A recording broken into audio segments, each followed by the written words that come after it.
Hey, how you doing? Ben Broussard with Loga here with this week's drilling report presented by Blue Sky Innovations. Just a quick heads up to our friends in the Arklatex area, the Loga Sporting Clays Networking Fun Shoot is coming up on Wednesday, June 1st at the beautiful Las Paloma in Benton, Louisiana. This is not a fundraiser. This is a midweek, come-as-you-are, 100% networking experience for a hurting industry. Affordable for everyone at a break-even price for 100 targets. Come shoot as a team or come out and shoot alone, just come on out. Register today at loga.la. All right, let's get right into it. Let's do this! Starting things off with the latest prices, WTI still going at $48.32 a barrel. Louisiana Light Sweet up over the 50 mark to $50.34 a barrel. May Henry Hub gas holds out at $2.01 per MMBTU. U.S. rig count drops another 9 rigs over the past week, barely over the 400 mark at 406 rigs, down 482 from a year prior. All right, starting off in the Haynesville with 4 permits to drill, 2 for Chesapeake and Caddo Parish, and 2 zoned Haynesville for Covey Park Gas. These in DeSoto's Holly Field. Comstock spuds recently in DeSoto's Bell Bower. Add to that 3 recent spuds in DeSoto's Brushy Bayou by Vine Oil and Gas. Total Haynesville wells in pre-production up to 258. As for the big picture in North Louisiana, Memorial Resources spuds late last month in the clay field of Jackson Parish, drilling to 8,000 feet. Another permit pending in the Vernon field, same parish. Lincoln Parish, however, drops 2 rigs down to 3 total. North Louisiana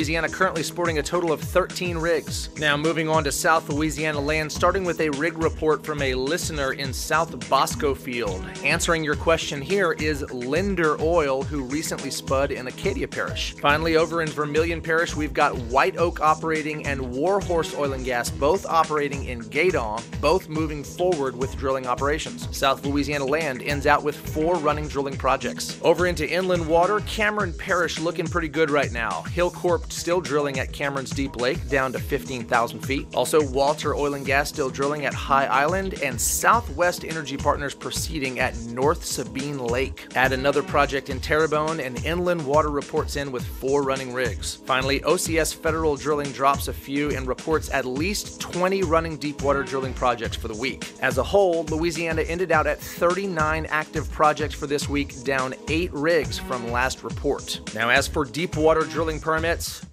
bam, we've got 9 of these. Starting off with Anadarko at Green Canyon Block 903. A bunch for Shell. We've got 1 at Walker's Ridge Block 508. Another for Shell at Mississippi Canyon Block 393. 4 of them for Shell at Mississippi Canyon Block 392. Another for Shell at Mississippi Canyon Block 764. And finally 1 for Log at Mississippi Canyon Block 769. Shallow water, we've got 2 of those as well. Arena Offshore's got 1 at South Timbalier Block 131. Finally, Renaissance Offshore at Ship Shoal Block 199. Now back on land, we've got 9 permits last week in 5 parishes. 4 up in the Haynesville, 1 in Big Lake for cypress production, 2 in DeSoto's North Grand Cane for indigo minerals, 1 for Hillcorp in St. Mary Parish, finally 1 for CX operating in Roanoke of Jeff Davis Parish. This week's permits went out in Caddo, Cameron, DeSoto, Jeff Davis, and St. Mary parishes. Hey, you want a little more info? Be sure and check out the Office of Conservation's website. Thanks to you guys for listening to this report and sharing it up with the folks you know. Forward that email or click this button right here to share it on up. Don't forget to follow Loga for up-to-date news on the oil and gas industry right here in Louisiana. And until next time, this has Ben Broussard with Loga TV.